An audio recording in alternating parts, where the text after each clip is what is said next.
Good afternoon. Welcome to Transmission Time, where we are talking about momentum towards legislation related to siting and permitting in Congress. We are honored today to be visited by Mr. Casten of California to talk to us today about what's happening in Congress. Oh my goodness, already you can tell I'm not the legislative person. This is why they confine me to FERC. I apologize. It's my pleasure to introduce Mr. Casten of Illinois' 6th District. Mr. Casten is a scientist, clean energy entrepreneur, and U.S. representative whose private sector experience from deploying combined heat and power systems and waste heat recovery systems to founding a decarbonization firm now informs his work in Congress. Since taking office in 2019, he has focused on energy, climate, and infrastructure policy, serving on both the Financial Services and Joint Economic Committees, and as vice chair of the Sustainable Energy and Environmental Coalition, or SEEC.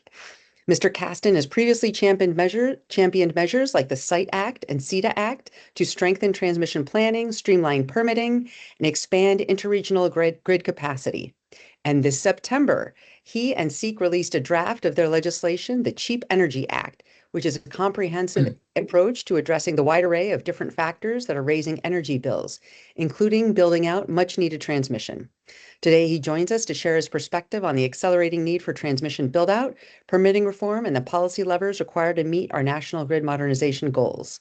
Please join me in welcoming Representative Sean Casten to ACEG's Transmission Time. Thank you, Christina. Thank you for having me. My partner in crime in this Cheap Energy Act is Mike Levin of California, and I remind Mike all the time that the most beautiful geology in the country, the best looking people, the smartest people are all in the Chicago suburbs. That's probably why you thought I was a Californian. But we'll let Mike know that we were confused. So thanks for having me. Thanks for doing this. Thanks for giving me an opportunity not only to not talk about the shutdown for a half an hour, which seems to be all-consuming, but also to talk about, the reason why I ran for Congress in the first place, which was to accelerate the deployment of cheap and clean energy. That issue has been top of mind for the last couple Congresses. I know we keep talking about permitting reform, and we keep framing this as a permitting issue, and I want to make the somewhat heretical observation that everybody in the industry knows that we don't actually have a permitting problem to deploy cheap energy. That sounds crazy. You'd never know that if you read all the talking heads or if you looked at the legislation going through Congress. But ask yourself three questions. When was the last time that a regulated utility had a generator they wanted to build that was in rate base, and they just couldn't bring it forward because it was stuck in an interconnection queue in their service territory? When was the last time a regulated utility was trying to build a wire between two nodes within a system they controlled and couldn't get it through because it was stuck in interminable NIMBY permitting challenges that struggled to get that wire going through? Why is it that we build 10 to 100 times as many miles of high pressure gas transmission every year as we do high voltage electric transmission, even though gas is arguably a much bigger environmental permitting risk than high voltage electricity? If this was a permitting problem, the owner of the asset would not impact how hard it is to get the facility permitted. If it was a permitting problem, it wouldn't be harder to permit electricity distribution than gas distribution. The truth is we have a profit problem. We have the way that our energy markets are structured. We do not have an incentive to deploy cheap energy. It comes from the fact that, number one, if you are an incumbent in the electricity sector, you lose money if a competitor builds a system on your grid that can underprice you. That's not super complicated. That's true for any widget manufacturer who suddenly has to compete with a cheaper widget manufacturer, except that your normal widget manufacturer doesn't have the right to decide whether or not you get to access the market that they are uniquely serving. If you are an incumbent and you are making money at $90 a megawatt hour, $100 a megawatt hour, it is not in your economic interest to get a line built that's going to bring $30 a megawatt hour power in from some other system outside of the area you control. If you are an incumbent, you probably have a vote in the governance of your local RTO who's going to set the rules of who can join the RTO, who's going to have market access. And I want to stress, none of that is meant to in any way criticize incumbent utilities, the players in this space. They do a hell of a job of keeping the lights on, maintaining this amazingly complicated system. Um, I would no more criticize utilities than I would criticize Shohei Ohtani for hitting the ball where the fielders aren't. We get what we reward. And in a competitive situation, if we don't reward people for building cheap energy, they're not going to build cheap energy. Um, Most of the permitting conversation that's happened in Washington has has been focused, broadly speaking, on saying, let us find ways to compel players in the energy industry to do things that are not otherwise in their economic interest. Let's force them to build lines that connect two regions, even though that's going to decongest their node, et cetera, et cetera. What what Mike Levin and I have tried to do in our Cheap Energy Act is say, let's instead change the rules so that everybody in the system has an economic incentive to lower the cost of energy. Um, we've called this the Cheap Energy Act, but I'd really frame it as part one in the Cheap Energy Agenda. Um, we've got additional legislation that we can get into in the Q&A, but how do we do carbon pricing in a way that doesn't raise the price for consumers but incentivizes the right behavior? That's a cheap energy agenda. Um, how do we how should we rethink the way that electricity markets are structured so that we don't wind up in a situation where every single person who deploys a zero marginal cost generator doesn't essentially eat their own investment thesis? Because after all, if everybody built renewable power plants and our whole grid was served with renewables, the marginal price of power would be zero and consumers would win, but there'd be no incentive to build anything. That's not some innate flaw.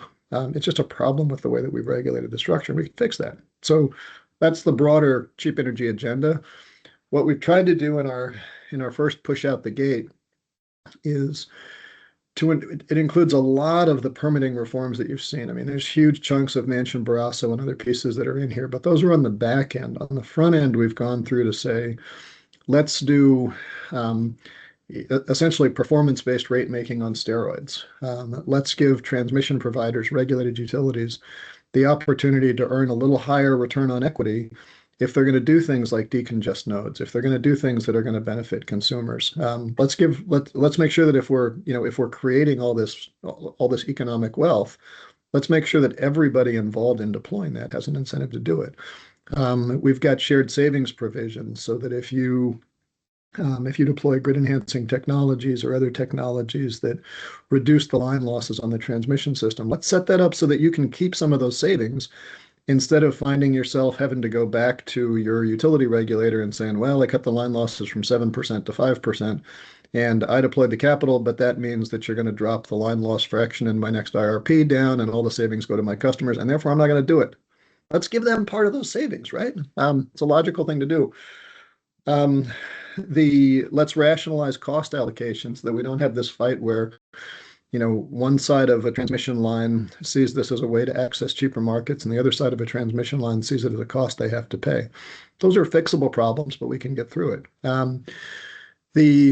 We've also got a number of provisions that are, I would submit to you, the only way our economy ever grows, but are always controversial, which is to say, let's embrace competitive markets. We've included the Reduce Act that says that states are not allowed to opt out of demand side markets under FERC Order 2222, because the cheapest way to serve load is to reduce load. And FERC had a great initiative on that in 2222, and then a number of states opted out under pressure from a lot of the incumbents because they didn't want to lose those customers. Well, let's make sure that everybody who can provide services to the grid gets paid the same amount of money for providing the same service, and not just people who sit in certain regulatory models. Let's amend the Natural Gas Act, which right now says that you can't build an LNG terminal unless it's in the national interest, but doesn't specify the national interest. So let's say that part of the national interest is, does it lower the price of natural gas for US consumers? That seems like a no-brainer. And in fact, that was part of the reason why the Biden administration slowed down some of the construction of LNG terminals. The Trump administration reversed that because they had a different opinion about the national interest, and the price of gas has gone up accordingly. We've seen that as some of the swap has gone with, the grid moving away from gas and towards coal, just because on the margin that's cheaper when those LNG terminals are driving up the price of gas. Let's put consumers first.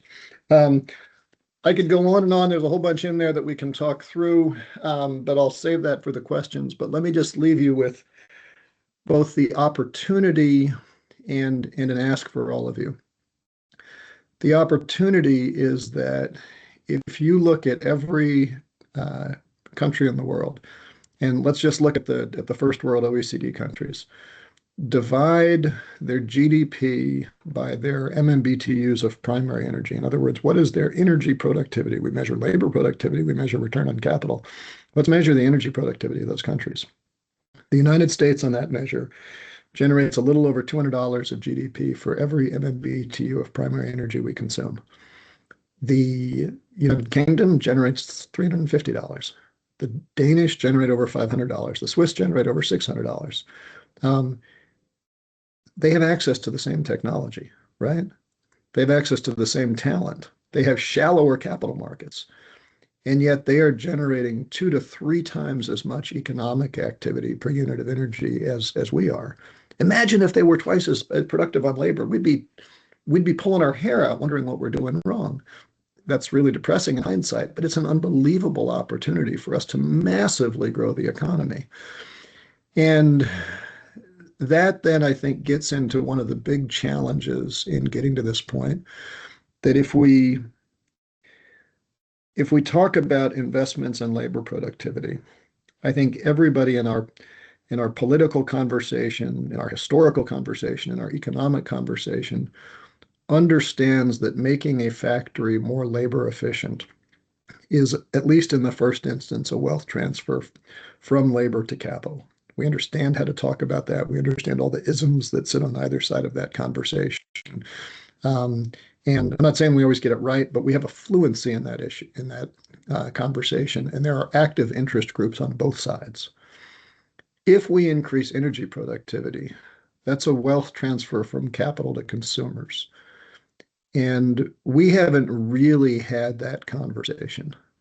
In the power sector, probably not since the deregulatory initiatives of the 90s. And in a broader national conversation, probably not since Teddy Roosevelt, and the trust busters. Competition works. And this sort of gets to my request for you all, is I think if we are going to unlock this opportunity to grow our economy, to meet the climate crisis, to lower the cost for consumers, we're going to have to recognize the fact that being pro-market is not always the same as being pro-business. And the opposite of pro-business is not necessarily being anti-business. It's being pro-competition. And then the other thing that I think is just worth noting is that if you listen to any of this and thinking, boy, Casten 11 kind of understand the energy industry, it's not because we're members of Congress. It's because both of us spent the vast majority of our careers in the energy industry before getting to Congress. And I say this with tremendous respect for my colleagues in Congress, but you very rarely get CEOs who come into members of Congress and say, the current regulatory environment incentivizes me to make money in ways that are at odds with public purpose, and I'd like to fix that.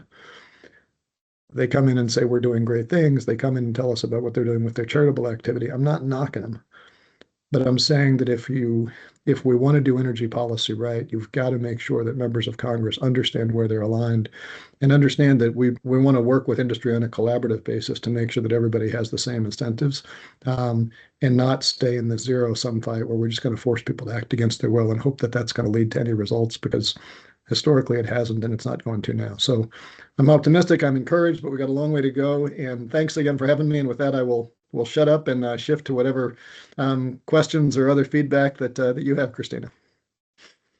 Appreciate that. Thanks very much for setting the table.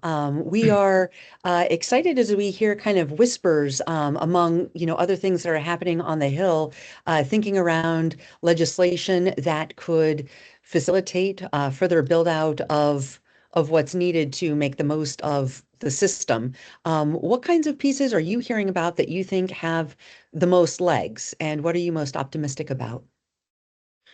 Um, so what I'm struck by is that we, as Mike, Mike and I introduced this bill last term, and I've not found any of my colleagues who disputes the premise or disagrees that it's a good way to go, but it confuses them a little bit because no one's talked about it before. And and it's like, well, how did you? I mean, I had a conversation with a fairly famous colleague of mine who shall remain nameless. But when I was first elected, she said to me, you really know this energy stuff, and was very surprised by that. And I sort of paused and I said, I was in the industry for 20 years. Like, I hope I learned something. I know in Congress that seems crazy that, like, how can you learn things if you're not on the committee of jurisdiction? But in fact, that's out there. I think there's a number of efforts around that I think are framed by saying, how do we do this on a bipartisan basis, and where's the overlap between, the Manchin and Barrassos or the Peters and Westermans, and that's fine. Um, and maybe maybe there are some legs there, and obviously, you'd like things to be bipartisan and durable. I think the challenge that we want to have is if you try to solve a problem politically, it's only a coincidence if you get the policy right. If you try to solve a problem from a policy perspective, then you know how to work to get the politics right. And and we'll see where that goes. I think part of the challenge right now, and I think you've seen Senator Whitehouse make some noise about this lately, is that the currency of trust is so low when the White House is refusing to even honor existing congressionally mandated spending, congressionally mandated legislation, that the kind of conversation you would have about, well, can we compromise here if you give me this, well, I give you that, feels a little bit like compromising with somebody you know, who who just robbed your house and saying you can trust me this time. And I think that's slowed down some of the progress towards getting something done on a bipartisan basis. But I think the important thing is to have the good policy ready so that when that door next opens up, we've got a vehicle to run through. Well, you identified one of the biggest obstacles right now, and that's the issue of trust around siting and permitting broadly in Washington, D.C. right now. Another one, and I'm sorry to bring this back to the topic that is at the top of everyone's agenda, is the shutdown. I recently heard from someone that they thought siting and permitting was going to be put off for a bit because with the shutdown, there's sort of a backlog of work at the committees that still needs to take place once this gets resolved, if this gets resolved. What do you think that does to the timeline and the likelihood of siting and permitting reform if this gets once the shutdown gets resolved? I mean, look, I'd love to be proven wrong, but this is probably the least productive Congress in history. Um, forget about how many bills we've passed. Just the number of days we've been in session is pretty darn low, and even in the days we've been in session, we've passed very little of anything. Mike Johnson got his job because Kevin McCarthy passed a bipartisan bill that his base didn't like. And so there's very little willingness within the leadership of the Republican Party to do much of anything on a bipartisan basis. So I think I'm not hugely optimistic, but I hope I'm wrong. I will say that one of the challenges, and we know how to fix this, except it's become a political football, is let's assume that we implemented everything that I talked about in the intro, and therefore we doubled America's energy productivity. Um, that means that we would have an enormous wealth transfer from those small parts of the country that happen to produce oil, gas, and coal to those large parts of the country that benefit from cheap energy. And, John Thune represents the Bakken. Mike Johnson represents the Henry Hub. It's completely understandable that they would look out for the interests of their constituents, but that wealth transfer from producers to consumers, even though there are vastly more consumers than producers in the United States, is a wealth transfer from red America to blue America, just in the way our politics is shaped out right now. And we were aware of that when we passed the Inflation Reduction Act, which was why we put those additional tax credits in place if you're making investments in some of these energy transition communities. Um, that's also part of the reason why Mike and I have reinstated a lot of those tax credits in this bill, because I think if this is going to be durable, you've got to make sure that this is not seen as a political wealth transfer.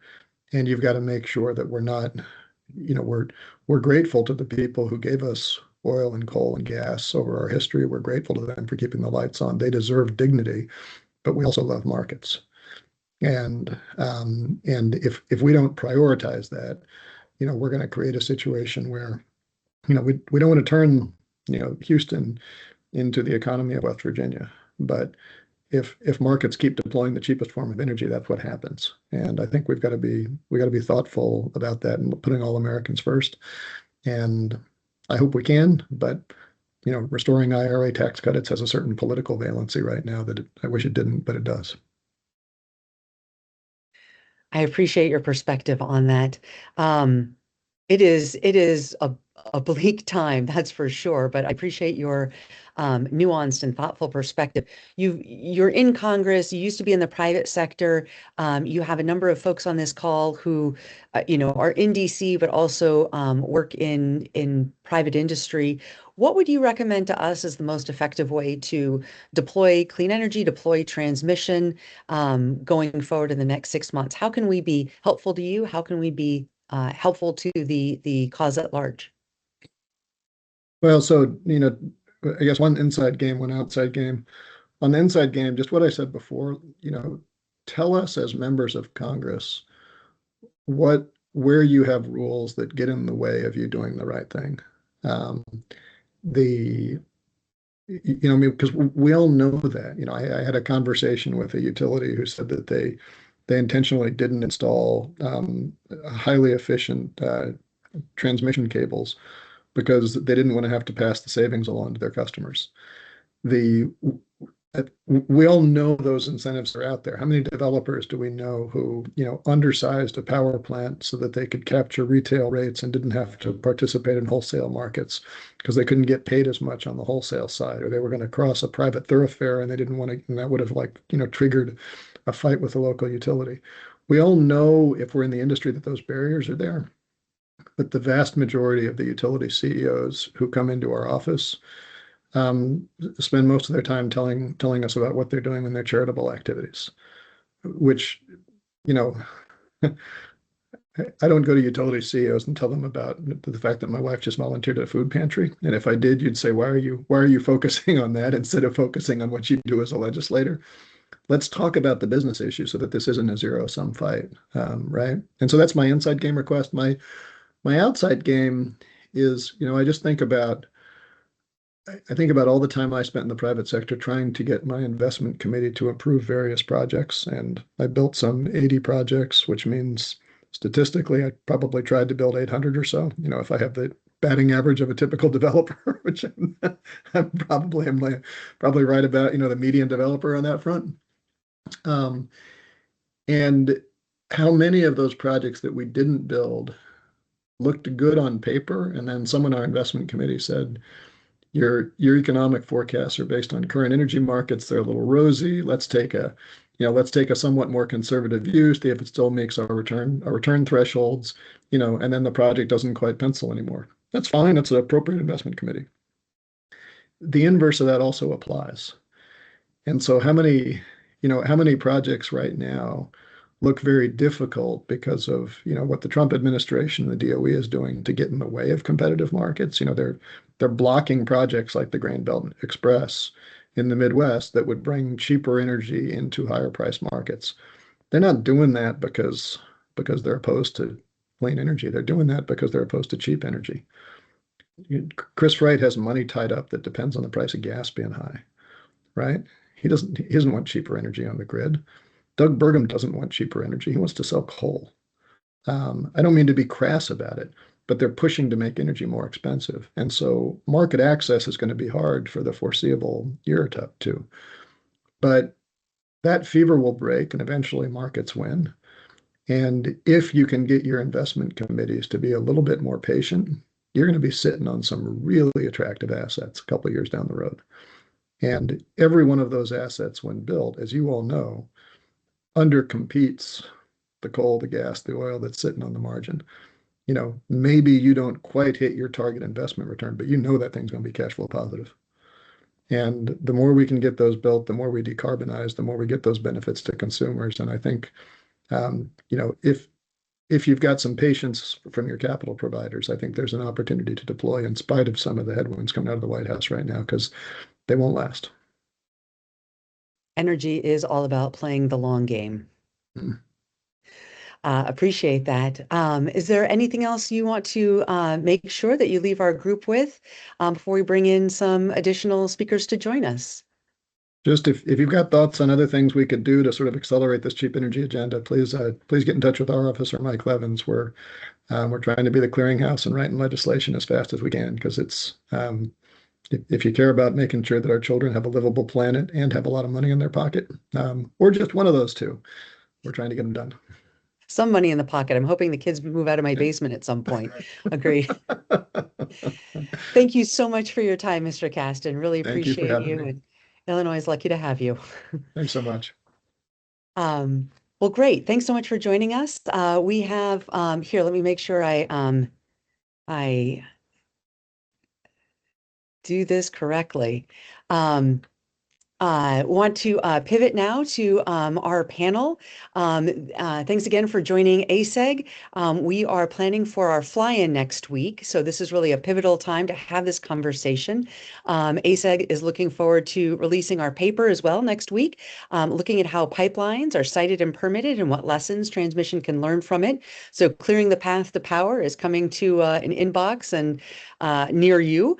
And now want to invite our panel to join us. We are fortunate to have three gentlemen with, I think, an average of 15 years, like I think collectively something like 50 years worth of experience in total in the energy industry and in politics as well. So really glad to have everyone here. I'm not sure how it looks on your Hollywood squares. We're fortunate to have Eric Vandenberg, who is an engineer. He'd spent more than 15 years at FERC, including time with Chairman Chatterjee and as Deputy Director of the Policy Office, as well as the Office of Electric Reliability, now with Invenergy, heading up all things transmission. Bill Parsons spent more than a dozen years on Capitol Hill with now Senator Van Hollen. So he is actually local here in Maryland. He has also served a number of years with a number of trade associations focused on clean energy with ACOR, ACP. Thankfully, we were lucky to have him here at ACEG for a hot minute before he went to Berkshire, who's very lucky to have him. And finally, we have Sam Wischecki, who's with Audubon Society. He has also spent a number of years on Capitol Hill with Mr. Casten, who just joined us, as well as Mr. Tonko and candidate for governor, Abigail Spanberger, and now with Audubon Society, doing all things transmission related. So really fortunate to have all three of you here today. And just wanted to kind of kick things off with the big picture. Tell us about your organization. Why do you care about transmission and related permitting reform? Why is it important now? And tell us what's important about this moment. And flip of the coin, I think, Eric, why don't you take it away? Great, Christina. Well, thank you all for having me. I really appreciate it. And Congressman Casten's always a hard act to follow, but really great to have him here too. So, like Christina said, I'm Eric Vandenberg with Invenergy. Invenergy is the largest privately held developer of transmission and generation in North America, and so I work on the transmission side of the business, and this is a really exciting time for us. We develop a number of transmission projects. Our biggest transmission project in our portfolio right now is the Grain Belt Express. That is an 800-mile HVDC line moving all the way from Kansas to the first terminal station in Missouri, and then we're also planning a second phase that would go all the way into Indiana. So a really exciting project and well positioned to capitalize on some of the trends that we're seeing. And why we are excited right now is transmission has a really critical role in meeting the newfound focus that we all have within DC and in capitals all across the country on affordability, reliability, and then meeting this surging AI demand. That demand growth has really changed the game here over the last couple of years. And what we have seen is the opportunity to explain to folks why interregional transmission in particular is so critical to meeting that. And I think for us, we've really honed in on the reliability case in particular. We've all heard the reports. I think Jim Robb at the FERC Reliability Technical Conference last week or 2 weeks ago called it a 5-alarm fire. And so reliability is top of mind for everybody. And interregional transmission in particular can play a really important role in keeping the lights on. ACEG put out a great report a couple of months ago about the importance of transmission for resource adequacy. And projects like ours, like the Grain Belt Express, that can actually reduce the amount of capacity that regions need to procure to keep the lights on by thousands of megawatts. So that's better reliability, lower cost for consumers. And so really important given the times that we're in. So excited to have the conversation today and looking forward to it. Thanks, Eric. Let me kick it over to Bill. Why now? Why siting and permitting reform? Hopefully, finally now. First, big thanks to Congressman Casten. I always learn something listening to him, so I appreciate his joining us this afternoon. 30 seconds on the company, Berkshire Hathaway Energy, wholly owned by Berkshire Hathaway. We serve 13 million gas and electricity retail customers across 11 states, primarily in the Midwest and north and west of the country. As a regulated utility, own and operate the largest clean energy fleet in the country, second largest owner of transmission in the country, and about 15% of the nation's natural gas consumption flows through our midstream assets. Very diverse portfolio, also have some hydro, geothermal, building one of the early edge SMRs in Wyoming with TerraPower. So why now? I think Eric nailed it. We just have, after 15 plus years of modest to zero load growth, we have massive electricity demand coming. It's not in the future, it's here now. And when you talk to our operators, for sure we are going to need more generation. But if there's one lesson I can leave people from, like Congressman Casten, the folks in our company who are responsible for keeping the lights on every day, it is that there is no generation-only solution here. Yes, we will need more generation, but we are also going to need to build more transmission and expand existing transmission capacity in order to get the new electrons from where they are generated to where they're ultimately consumed, and there's just no way around that. So the time is now to make good progress on transmission as part of comprehensive permitting reform. Appreciate that, Bill. Sam, I'm glad you're here. So we have three very different points of view. Audubon Society is not exactly a natural fit for the transmission perspective. Tell us more about how you all think about energy issues and transmission in particular, and the need for siting and permitting reform. Yeah, thanks so much, Christina. And I'll start by also thanking Representative Casten for being here. Worked for Sean for a few years, learned so much from him then, and I still feel like I learn from him every time I hear him speak. So, I'll say, I think people are usually surprised to hear how much Audubon focuses on transmission. We are, for those who don't know, we are the leading bird conservation organization in the Western Hemisphere. But we are not only engaged on, permitting reform, but really are advocating for the rapid build out of transmission infrastructure. I'll start by saying, our work on transmission is not new. We've been a partner with industry through the Avian Powerline Interaction Committee for decades, working on de-risking infrastructure for birds. But our advocacy for the build out of transmission really began with our Survival by Degrees report, which in 2019 found that 2/3 of North American bird species are at risk of extinction unless we take rapid action to decarbonize our economy and address climate change.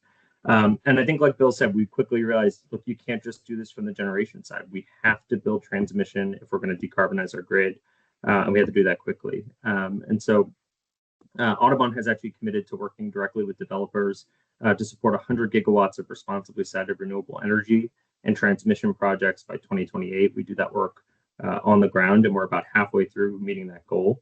And I anticipate we'll set an even more ambitious goal once we meet it. In 2023, we also released a birds and transmission report, which not only details the work that we do with developers, but explores the science of what risks transmission can present to various bird species, as well as detailed policy recommendations and best practices to mitigate those risks. To answer the broader question, we see this as a pivotal moment for transmission, because without transmission, not only can we not adequately address climate change in time to necessarily protect birds, but this is also just a moment where this needs to happen for our economy to sustain our growth and our way of life. And we want to make sure that it's done right, it's done responsibly, but we also know that it's necessary. So that's what brings us to the table, and excited for this conversation. Thanks so much, Sam. I really appreciate hearing slightly different perspectives from different angles, again, on why this is important from all different points of view. Want to dig in from the private sector point of view, thinking about some of the challenges related to legal blocks, regulatory blocks, whether it be siting and permitting or something else that gets in the way of building infrastructure. Bill Parsons, if Congress could fix just one or two things to make it easier, more certain, more reliable to build out transmission, what would BHE think? What would you choose? Yeah, and so this is important because, and I might just pull back the aperture a little bit to talk about the major puzzle pieces that I think there's an increasing consensus around. And normally on the Republican side of the aisle, you hear a fair amount of comfort with the idea that there is room for improving greater efficiency with NEPA. And other permitting, federal permitting laws. I think one important point to make is it's not limited to NEPA. So ESA, National Historic Preservation Act. There was a hearing in ENR yesterday on that. This is not about eliminating foundational environmental protections. This is not about certainty of outcome. This is increasing the certainty of process, and that is going to be good for everybody. So I think there's room for reform there. And then with regard to judicial review, it is the case today, and maybe many people may be surprised to appreciate, you can go through your NEPA process, you can get your certificate from the state, you can order your your equipment, get your EPC together, get your financing together, and still for the next 6 years, you are susceptible to somebody coming in and saying, hold on, we may not have participated at all in the comment period. You may have never heard from us before, but now we're gonna raise an issue. This has resulted, for example, in lines like Boardman to Hemingway, which is one of our lines out in the West, entering its 19th year of permitting and construction, obviously old enough to vote. And there's a cost to that. That's not just a cost to Berkshire Hathaway, as a company. Time is money. Those costs are ultimately borne by consumers, and all of the energy and much of it non-emitting in this case that would otherwise have been integrated, by now has not been. And there's a price that gets paid for the degree to which we tolerate correctable inefficiencies in our permitting system. And let me leave it there in answer to your question for now. Appreciate it, Bill. Eric, thinking about this with your merchant hat on, what are some of the obstacles that you see to getting things built? What can Congress fix for the merchant side of the house? Sure. Great question. So 2 points from our perspective as a merchant developer. So the first is kind of more on the traditional permitting side. In terms of the biggest pain points we have there, and I think this perspective is a little different than a lot of companies, but our biggest issue has been on the implementation of the laws. And so we don't really see a need for fundamental changes to a lot of the foundational laws. Where we run into trouble is on the implementation and the consistent implementation of those laws. And so what is really difficult for us and what is really, frankly, kind of maddening is when you take an issue to one person at, let's say, the Fish and Wildlife Service, they give you one answer, and then on the next project, you take it back to someone else at the same agency, and then they give you a completely different answer. And there's no clear way to resolve those differences. The folks are changing out all the time. Some of them have a limited knowledge of their issue area. And so that's where we see a big opportunity for Congress to focus on, is providing staff that are qualified to implement those statutes, providing processes for holding those staff accountable and resolving differences. And we think, at least from our perspective, that'll make a really big difference. The second thing is a little bit more on the FERC side, and that is we see a lot of basically unnecessary barriers to development of merchant transmission on the FERC side of the house. And so as a merchant transmission developer, we are working with parties who are looking to voluntarily be off-takers and transport energy over the line. And in this particular moment, that has huge benefits, right? That is parties who are coming together to voluntarily contract, and those are typically fixed price contracts. So if you're an off-taker, you know what your price is. There's no there's no kind of uncapped risk to you as a ratepayer. And then also you're sidestepping a lot of the cost allocation issues, right? And we know how those can hang up a lot of issues in the transmission planning process. And so there's a lot of value to ratepayers in terms of reliability and lowering costs. We've got a great investment environment. We have companies like ours that are willing to invest billions of dollars in moving these projects forward, but we consistently see a lot of unnecessary barriers at the FERC level. And so we actually filed something with FERC in June that laid out a lot of those barriers and asked the commission to have a tech conference, but I'll just highlight two of them here for you really quickly. One is the interconnection process, right? There are no standard processes for interconnecting an HVDC line. That's not something that was in Order 2003. That's not something that is in the pro forma. And so, again, folks are working hard. They're trying to keep the lights on, but we're having to go around and kind of figure these out on a one-off basis with each of the RTOs and system operators that we're interconnecting with. So I always talk to other developers and I joke, if you think the interconnection process is fun with your project, try taking one project through 4 different interconnection processes simultaneously.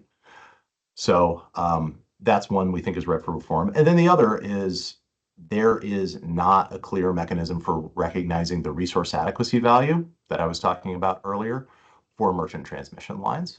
And so even though those lines can lower the amount of capacity that's needed by the entire footprint, there's no way of compensating that right now. And that to us is a big gap and something that needs to be addressed by FERC. So those are our 2 biggest pain points that I'd like to point out. Eric, if I could just pull on that thread a minute, Sam, I'll be right there, I promise. For one thing, I'm surprised you didn't mention FERC's success with citing pipelines and how that can be helpful with transmission. I always feel like I need to bang on that drum. I didn't know if that was something that, does Invenergy have a position on that? So great question. I think striking that right balance between federal and state jurisdiction over transmission siting is really tricky. From our experience, we have had great experiences with all of the states that we have worked with. Grain Express crosses 4 different states. We have CPCNs from all of those states and worked collaboratively and had a good relationship with all of those states in getting those approvals. So want to continue to value those relationships. Our suggestion would be to focus on making that backstop mechanism work better rather than necessarily scrapping it all together or giving the federal government a lot more jurisdiction in the first instance. So I think our view is that the National Interest Electric Transmission Corridor construct has been a pretty obvious failure. So as a starting point, we would suggest taking a look at that as a starting point for Congress as they go back and think about citing jurisdiction. Appreciate that. And Invenergy got a pretty great order out of FERC on the complaint against MISO about requiring greater consideration of merchant projects in transmission planning. Do you have any insight as to kind of what comes next in that process and how some of those other elements that you just raised could be kind of brought in so that FERC can take a comprehensive look into how to think about merchant projects in the context of its broader regulation of the grid? Yeah, great question. Yeah, that was a really exciting order from FERC. Took a little longer than we had hoped. It was pending for about 3 years, but better late than never. Appreciate the commission weighing in, and they did grant our complaint in part. And in brief, they found that MISO's tariff was unjust and unreasonable because it didn't contain a clear process for when and how to include advanced stage merchant projects in MISO's transmission planning models. And so MISO has 90 days from the date of that order to make a compliance filing and propose a process, and the commission will assess whether that proposal is just and reasonable. So look forward to working with MISO on that, and hope we can see a significant improvement over what was already in the tariff. I think zooming out a little bit, we're glad we won. It was a really big win for merchant transmission and for consumers who were basically at risk of paying twice for transmission they don't need when merchant transmission isn't included in the base case model. But what we've highlighted for folks is we don't want to put, it's unfortunate to put developers in the position of having to go around to every jurisdiction of the country and make sure that they have clear rules, and if they don't, bring a complaint to FERC.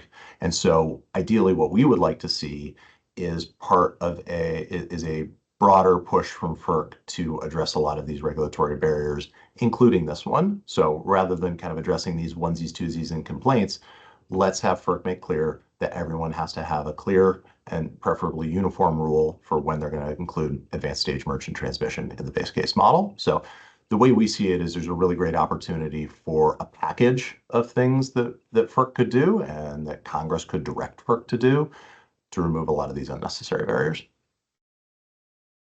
Thanks, Eric. Appreciate that. Sam, bring us back to what Congress can do, not just for the lines in particular, but thinking about how it impacts communities and ecosystems.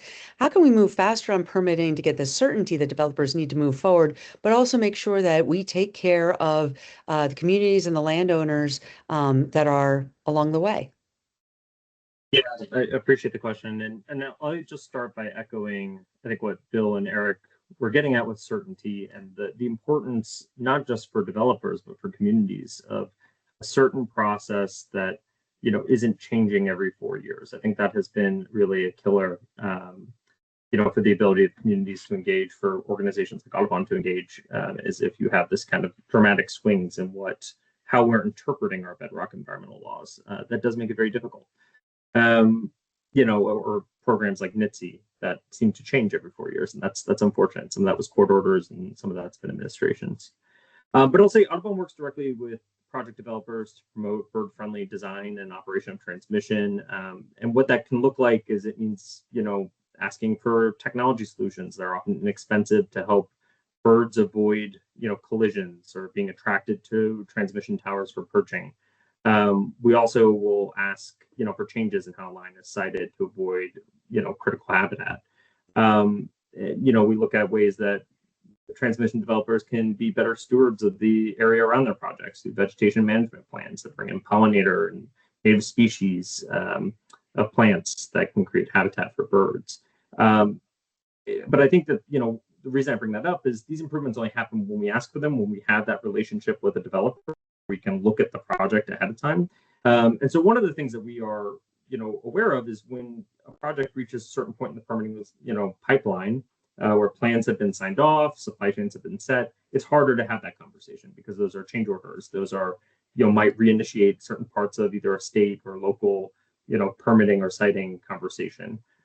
So part of what we have, what we've been proactive, certainly in our outreach, part of what we think it's important that legislators are thinking about is how we can structure incentives or even requirements in the permitting process at both the state and federal level to require greater consultation with conservation organizations working in the area of projects. We also support reforms that help build community and tribal capacity, such as some of the grants I know that were included in the Cheap Energy Act, while also incentivizing the use of community benefit agreements by developers that are, especially those that are legally binding and enforceable. We think community benefit agreements are critical tools that can help build support for projects, give communities a voice, and help ensure that communities and tribes are able to receive a portion of the benefits of the project that's in their backyard. But I'll say all infrastructure, including transmission, will always have impacts on wildlife and communities. And Audubon really does believe in getting to yes on these projects because we know how critical it is to address climate change and to just, again, meet the kind of economic moment we're in. But we think it's really important that as we build this infrastructure, we're doing so in a manner that is equitable and embraces inexpensive measures that can often make that infrastructure work better for the ecosystems and communities. So, we think that this moment we have a kind of opportunity to get that right. And, I think we caution against, some reforms that would, keep communities out. At the end of the day, NEPA is meant to be a public transparency law. It's a process law to make sure that communities understand what is happening in their backyard and understand federal decision making. And we want to make sure that as we're looking at reforms to speed the deployment of transmission, which we definitely need to do, and provide greater legal certainty, which we need to do, that we still keep those doors open because it's going to make those projects more politically durable and often prevent litigation in the long run. Thanks, Sam. Appreciate hearing about this from the Audubon Society perspective. Bill, so you are the relentless optimist in the group. I've always appreciated that about you. Tell us how Congress, with all of the different proposals and the hearings and the disputes going back and forth, tell us how they get to yes. And how can we help them get there? Thanks, Christina. I'm going to answer that question by offering the second half of the last answer I was trying to provide. We dealt on the Republican side of the column. No, it was me who cut me off, not you. Don't worry about it. And that is on the Democratic, and it's going to pull on threads that both you and Congressman Casten put on the table. The first is transmission. So from sometimes you hear the term tech neutral being thrown around a lot. We think this, as both a policy and political matter, will need to be done on a tech neutral basis. Now, some people will say, well, as long as the reforms to NEPA and other permitting statutes apply to everything, then that's tech neutral. I think we do need to go a bit further here. There's going to need to be a transmission title. We were a company that supported EPRA. I think you could find some adjustments to be made there. But the question you asked about, I just want to tackle this one head on. I think we make a mistake when we get overly binary about the policy choices here, and it's either the status quo or a complete federal takeover of transmission. That's a false choice. There is an opportunity to hive off a very limited number of high priority national lines, describe them objectively so people can understand ahead of time what qualifies and what doesn't for consideration at FERC. Frankly, that could help drive results that have eluded us to date and also not overload FERC's bandwidth. It can never sort of license all transmission lines being built. But there's a middle ground here to be struck that I think would be constructive. And typically, the Democrats have been talking about transmission largely as a clean energy enabling ask. I will say that I believe that is changing. And you can see the grass shoots of that change in statements from Secretary Wright. Multiple statements, and even in its inclusion, transmission's inclusion explicitly as item number 8 in his first secretarial order, all the way up to the recent Energy Dominance Financing Office approval of the AEP item for transmission. And I will further say, I actually, just prior to this event, I was with a committee chair who was relating to me a visit they had made to a nuclear facility that was being built. And this person opined that, they realized, not only was there new generation being stood up, but they were told that the existing transmit infrastructure was not going to be enough to get all of those to be able to use all the capacity from the generating plant. And they were going to have to do more. And this person well understood that. And I think I say that because this was a nuclear facility. I think we need to get past this antiquated thing. The transmission is a clean energy only thing.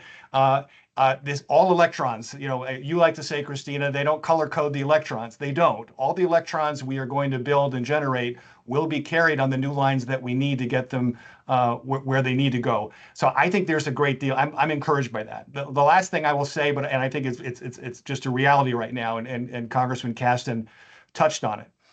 Part of being tech neutral is being non-discriminatory as it relates to your permitting regime. We simply we cannot afford right now to take tools out of the toolbox, and for reasons of business certainty, we cannot get our country in the habit of actually, I'm going to quote Senator Curtis, who I thought put this very well, and he said, "Listen, if we teach people not to trust us, eventually they won't."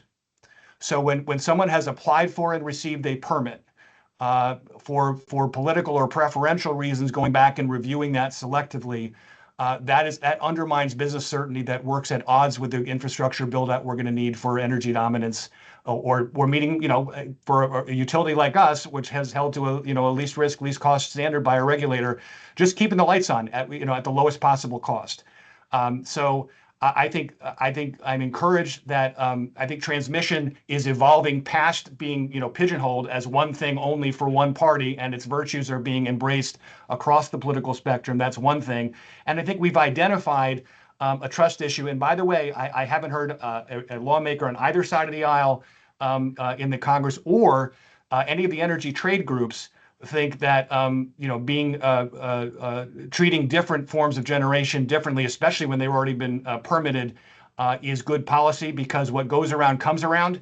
And I think they know that business certainty for one or for all is going to be the best policy and the most durable policy going forward. I think we got a shot here. Chair Capito said recently, she and Senator Whitehouse are trying to get something together by the end of the year. It seems ambitious to say that, given that we are still in the midst of a government shutdown, but don't count them out. I think underneath the water there is an emerging consensus on what this needs to look like, and frankly, it's our job collectively to drive that progress. I certainly hope that you are right. All right, lightning round here as we're coming up on the top of the hour. 6 months from now, what does success look like? What is the thing that you need to see the kind of build out that we need? And how do we get there? How do we get there might be a longer conversation. Lightning round, what does success look like in 6 months? Eric, let's start with you. 3 things: better certainty, interregional planning, remove barriers to merchant transmission. I like it. Sam. I'll say at the top, like, bipartisan agreement here. We'd rather have a deal with some longevity than a deal that only lasts for 2 years. So I think that's really important. We'll also say staff capacity at both the federal, and if the federal government can do more to build out staff capacity for state and local permitting, that is really important as well. And then, the last piece I'd just say is, again, permitting certainty. We need to make sure that, I think, to the points that Bill was making, we don't have permits need to mean something. They need to have weight when they're granted. So we want to make sure that we don't have political discrimination between energy resources or certain transmission lines. I'm hearing many votes for permitting certainty. Bill, what does success look like in 6 months? Eric and Sam got it exactly right. Bipartisan, tech-neutral permitting reform that increases regulatory certainty and honors our environmental commitments. We get that enacted into law, and I know Berkshire Hathaway Energy and the rest of the industry are ready to go. We can meet this moment. We are going to need the supportive policy to do it, and I think we can get there. Appreciate that. Thank you so much to Eric Vandenberg from Invenergy, Sam Wojcicki from Audubon Society, Bill Parsons from Berkshire Hathaway Energy, and Congressman Casten. So much, and all of you for joining us today on ACEG's Transmission Time. Thanks so much for joining. We look forward to seeing you next time. Thank you.